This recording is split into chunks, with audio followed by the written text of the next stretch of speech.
10월 11일 화요일입니다. 오늘 아침 신문은 어떤 소식을 다뤘는지 짚어보겠습니다. 이현웅 아나운서가 주요 내용 정리해왔습니다. 어서 오세요. 안녕하십니까. 첫 번째 기사입니다. 네, 어제가 이제 북한 노동당 창건 77주년 기념일이었습니다.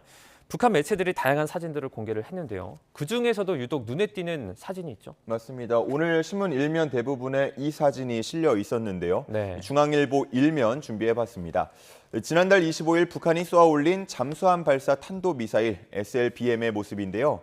북한은 사진과 함께 저수지 수중발사장에서 탄도미사일 발사 훈련이 진행됐다라는 내용도 함께 공개했습니다. 네. 이에 대해서 전문가들은 완전히 새로운 방식이라고 평가하고 있는데요. 저수지에 이렇게 발사대를 설치할 경우 사전 징후 포착이 어렵고 원점 타격 역시도 힘들다면서 상당히 위협적이라고 했습니다. 우리의 킬체인을 무력화할 수 있다고 본 거죠. 한편 북한이 지난 8일 전투기 150대를 동원한 대규모 항공훈련을 한 사실도 함께 전해졌는데요. 북한은 800여 대의 전투기를 보유한 걸로 파악이 되지만 기체 노후화 혹은 부품 수급 문제 등으로 실제 운용할 수 있는 비율은 10%에 못 미치는 걸로 평가되어 왔습니다. 네. 그렇기 때문에 이번 훈련은 가용한 공중 전력을 모두 끌어모은 걸로 추정된다고 하는데요. 하지만 그럼에도 어떻게 150대나 가동할 항공유를 조달했는지는 의문이 남는다고 했습니다. 그동안 북한은 항공유가 충분하지 않다고 평가되어 왔는데 이번 공중훈련은 북한이 항공유 비축분이 있다는 걸 과시하는 성격이 있다고 기사에서는 전하고 있었습니다. 네. 이번에 언론 반응 등을 보면 이 사진을 두고 기상천외하다, 전문가도 놀랐다, 또 이런 반응들이 좀 눈에 띄었습니다. 그렇습니다. 다음 기사입니다. 우크라이나 상황인데요. 이 사진이 지금 계속해서 많이 퍼지고 있습니다. 지금 키우에 우리나라 삼성전자가 입주해 있는 건물인데요. 사진을 자세히 보면 마치 공격을 좀 당한 것 같아요. 예, 그렇습니다. 이 건물이 직접 공격을 받은 건 아니고요. 네. 한 150m 정도 떨어진 곳에 미사일 공격을 받으면서 그 충격의 여파로 유리창 등이 파손된 모습 지금 사진에 나와 있습니다. 네. 직원들은 대부분 재택근무를 하거나 인근 국가로 철수해서 근무 중이었는데요. 주 우크라이나 한국대사관 관계자는 이번 피격으로 피해를 본 우리 국민은 아직까지는 없는 걸로 파악된다고 전했습니다. 네. 러시아가 이렇게 공격에 나선 건 크림대교 폭발을 우크라이나의 소행으로 결론지었기 때문인데요. 폭발 이후에 러시아 내 강경파의 목소리가 커지고 또 자존심에 상처를 입은 푸틴 대통령의 분노가 더해지면서 이렇게 대규모 공격 지시로 이어졌다는 분석이 나오고 있습니다. 총 12개 주요 도시에 70여 발 미사일을 쏜 걸로 파악이 되고 있는데요. 이전 공격들과는 달리 외곽에서 보다 시내 중심부로 미사일을 쐈다는 분석들도 잇따라 나오고 있습니다. 네. 한편 미국이 푸틴의 탈출구를 고민한다는 내용의 기사도 함께 있었는데요. 점점 더 막다른 길로 몰아갈 경우에 핵 버튼을 누르는 선택을 할 수 있기 때문에 체면을 살려주면서 전쟁을 종료시킬 필요가 있다고 한 겁니다.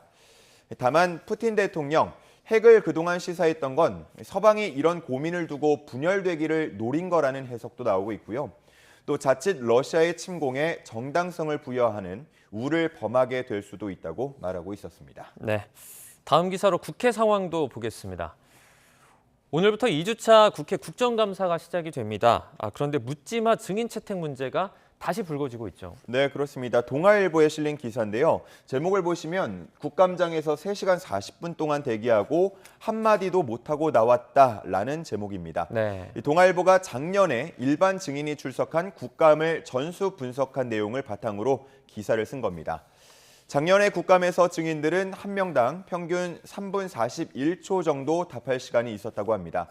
그런데 제목에서처럼 4시간 가까이 국감장에 머물렀지만 단 1초도 답변 기회를 얻지 못한 경우도 있었습니다. 그러다 보니까 일단 부르고 보자라는 식의 증인 채택 문제에 대한 지적이 나올 수밖에 없는데요. 이런 문제는 이번 국감에서도 비슷하게 펼쳐질 가능성이 크다고 기사에서는 보고 있었습니다. 이번 국감에 참석한 한 대기업 관계자가 이런 말을 했다고 합니다. 막상 국감장에 나와도 제대로 답할 기회가 없어서 곤혹스럽다라는 얘기를 했다고 하는데요. 네. 게다가 그 짧은 답변도 대부분은 죄송하다, 또 모른다, 노력하겠다라는 내용이 많았던 것으로 분석되면서 과연 내실 있는 국감이 진행됐느냐에 대한 지적이 나온다고 했습니다. 정치권 내에서도 이렇게 반복되는 문제 제기에 대해서 국감을 개편할 필요가 있다는 의견이 나오고 있었는데요.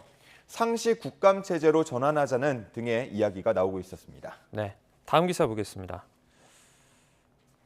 최근에 마약 문제의 심각성보도 저희가 자주 접하고 있습니다.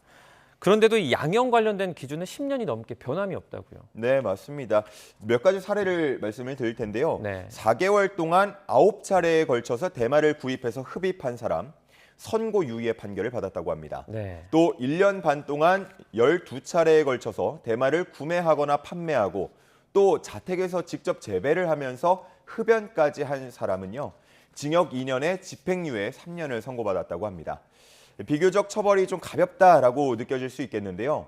최근 마약 범죄가 급증하면서 양형 기준을 개정하고 처벌을 강화해야 한다는 목소리가 커지고 있다고 합니다. 현재 양형 기준은 2011년 3월에 개정된 내용을 따라서 투약 및 단순 소지, 매매 및 알선, 그리고 수출입 및 제조, 대량범 이렇게 4가지로 나누고 있다고 하는데요. 이후에 2015년과 2020년 일부 개정이 되긴 했지만 대량범에 대한 형량 기준만 일부 강화됐을 뿐이었다고 합니다.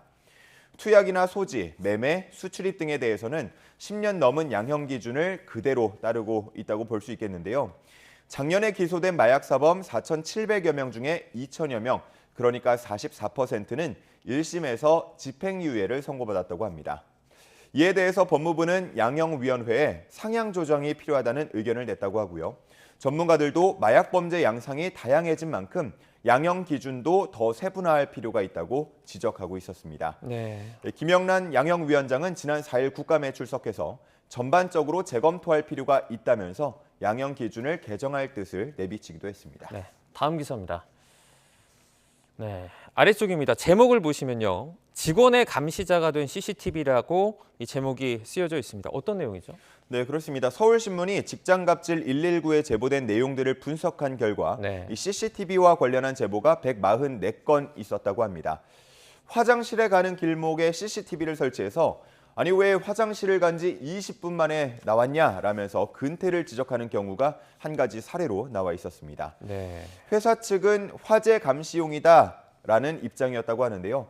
전문가들은 CCTV를 설치할 때 개인정보 침해를 최소화하라는 조항이 있긴 하지만 구체적이진 않다고 지적하고 있었습니다. CCTV가 설치된 곳에서 일하는 노동자들은 늘 감시당하는 기분이라고 하는데요. 전문가들은 이럴 경우 우울 증상이 나타나거나 건강에 위험하다는 연구 결과가 많다고 지적하고 있었습니다. 네. 또 재택근무를 하더라도 감시당하는 경우가 많다는 기사도 있었는데요. 5분 이상 마우스를 움직이지 않으면 자동으로 회사에 보고되도록 하는 경우도 있었다고 하고요. 또 자동으로 10분에 한 번씩 노동자의 컴퓨터 화면을 캡처하는 경우도 있었습니다. 역시나 전문가들은 진화하는 감시 프로그램이 노동자에게 얼마나 위협적일 수 있는지 논의를 시작하고 관련 규제를 마련해야 한다고 말하고 있었습니다. 이 CCTV는 원래 어떤 외부의 침입이나 돌발 상황을 감시하는 역할이었는데 이제는 좀 그렇지도 않은 것 같습니다. 그렇습니다. 다음 기사입니다. 네, 오늘부터 일본으로 자유여행이 다시 시행이 되죠. 네, 맞습니다. 오늘부터입니다. 오늘 0시부터니까 이미 시작이 됐다고 볼 수가 있겠는데요. 네. 2년 7개월 만에 외국인의 무비자 단기 체류가 허용됐습니다. 이제 코로나 이전처럼 관광이나 여행 목적의 일본 방문이 가능해졌다고 볼 수 있겠는데요. 백신을 3차례 접종했다는 증명서를 소지하거나 출발 72시간 전 검사에서 음성 판정을 받았다는 증명서를 제출하면 됩니다. 일본에 도착하고 나서는 코로나19 검사를 따로 받거나 아니면 격리를 하지 않아도 됩니다. 이번 조치가 발표된 후 한국에서 출발하는 일본 여행 예약이 한 달 사이에 20배나 증가했다는 그런 내용도 있었습니다.